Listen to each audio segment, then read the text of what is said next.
Hello everyone, welcome to Smart Learning Academy. हमारा आज का lesson personal pronouns in nominative case है। इससे पहले कि हम प्रोनाउंस की लिस्ट के साथ शुरू करें, पहले ये जानते हैं कि प्रोनाउंस क्या हैं और हमें इनकी ज़रूरत क्यों है। पर्सनल प्रोनाउंस सेंटेंस में नाउन को रिप्लेस करते हैं, उनकी जगह लेते हैं। इनसे फिक्रा छोटा हो जाता है और बार बार नाउन को दोहराना नहीं पड़ता। जर्मन में नाउन मैस्कुलिन, फेमिनिन या न्यूट्रल होते हैं, तो प्रोनाउन उनके हिसाब से होंगे। किसी भी गुफ्तगू या कन्वर्सेशन में 3 पर्सन होते हैं, एक बात करने वाला, दूसरा जिससे बात हो रही है और तीसरा जिसके बारे में बात हो रही है। इस बात को एक मिसाल से समझते हैं। मैं और सलमा गुफ्तगू कर रहे हैं। अगर मैं सलमा को अपने बारे में बता रही हूँ, जैसे मैं किताब पढ़ रही हूँ, तो इस सेंटेंस में फर्स्ट पर्सन के प्रोनाउन आएंगे। अगर मैं सलमा से उसके बारे में बात कर रही हूँ, जैसे क्या आप किताब पढ़ रही हैं या क्या तुम किताब पढ़ रही हो, तो इस बात में या सेंटेंस में सेकंड पर्सन के प्रोनाउन इस्तेमाल हुए हैं। और अगर मैं और सलमा किसी तीसरे पर्सन, मामले या चीज़ वगैरह पर बात कर रहे हैं, जैसे वो किताब पढ़ रहा है या वो किताब पढ़ रही है, तो इस गुफ्तगू में थर्ड पर्सन के प्रोनाउन इस्तेमाल होंगे।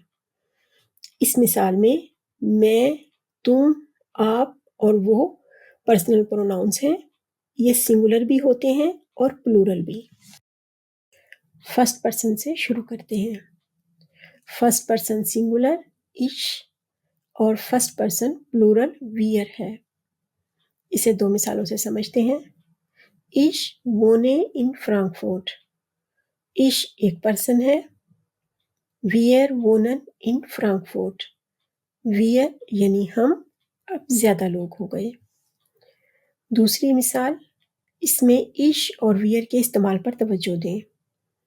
Ich heiße Anna। Ich komme aus London। Ich habe ein Kind।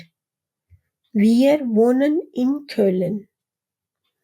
जब अना अपनी बात कर रही है तो इश प्रोनाउन इस्तेमाल कर रही है, और जब बच्चे का जिक्र साथ हुआ तो प्रोनाउन वियर हो गया। सेकंड पर्सन इनफॉर्मल, सिंगुलर के लिए दू यानी तुम और प्लूरल के लिए ईयर यानी तुम लोग। मिसाल से समझते हैं। अली वो वोन्स तू। अली तुम कहाँ रहते हो?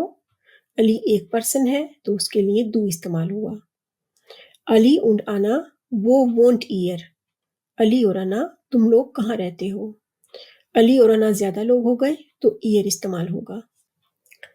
सेकंड पर्सन फॉर्मल में सिंगुलर और प्लूरल के लिए जी आएगा। सिंगुलर जी यानी आप और प्लूरल जी यानी आप लोग। दोनों के फर्क को एक मिसाल से समझते हैं। फ्राउ खान वो वोनन जी। मिसिस खान आप कहाँ रहती हैं? एक पर्सन की बात हो रही है। हेयर und फ्राउ खान वो वोनन जी। मिस्टर और मिसिस खान आप लोग कहाँ रहते हैं? लोग ज्यादा हो गए लेकिन जी का इस्तेमाल होगा।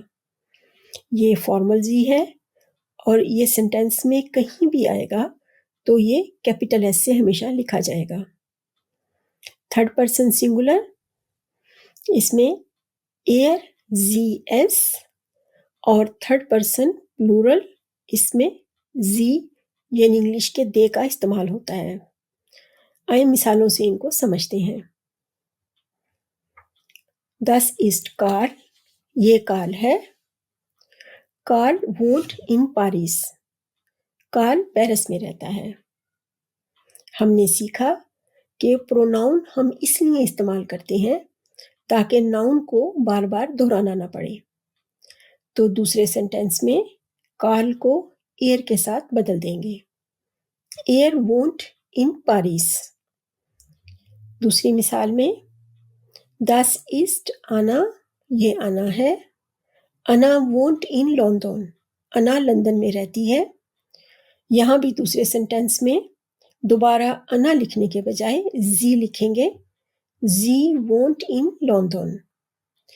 یہ زی صرف سینٹینس کے شروع میں کیپٹل ایس سے لکھا جائے گا. آگے Das ist mein Buch. یہ میری کتاب ہے. Das Buch ist alt. یہ کتاب پرانی ہے. Das Buch کو ایس سے ریپلیس کریں گے. Es ist alt. اگلی مثال تھرڈ پرسن پلورل کی ہے، یعنی زی، جسے انگلش میں دے کہتے ہیں. Das sind Anna und Ali. یہ انا اور علی ہیں. Anna und Ali wohnen in Köln. انا اور علی کولن میں رہتے ہیں. یہاں انا اور علی کی جگہ پر زی آ جائے گا. Sie wohnen in Köln. یہ زی بھی فقرے کے شروع میں صرف کیپٹل ایس سے لکھا جائے گا. آج جو سیکھا اسے ایک بار دہراتے ہیں. erste Person فرسٹ پرسن یعنی گفتگو کرنے والا اگر اپنے بارے میں گفتگو کر رہا ہے، اپنے بارے میں بتا رہا ہے، تو پروناؤنس سنگولر میں ایش اور پلورل میں ویر استعمال ہوں گے. zweite Person سیکنڈ پرسن یعنی جس سے بات کی جا رہی ہے، جس سے گفتگو کی جا رہی ہے، اگر اس کے بارے میں بات ہو رہی ہے تو انفارمل سچویشن میں دو اور ایئر، اور فارمل سچویشن میں دونوں جگہ کے لیے زی استعمال ہوگا. dritte Person تھرڈ پرسن یعنی دو گفتگو کرنے والے لوگ کسی تیسرے پرسن، معاملے یا چیز پر بات کر رہے ہیں تو سنگولر میں وہ ایر زی ایس اور پلورل میں زی کا استعمال کریں گے. ڈانکے شوین. میری ویڈیو دیکھنے کا شکریہ. اگر آپ کو اس سے فائدہ ہوا ہے تو اسے دوسروں کے ساتھ شیئر کریں، اسے لائک کریں اور چینل کو سبسکرائب کریں. Auf Wiedersehen. Tschüss.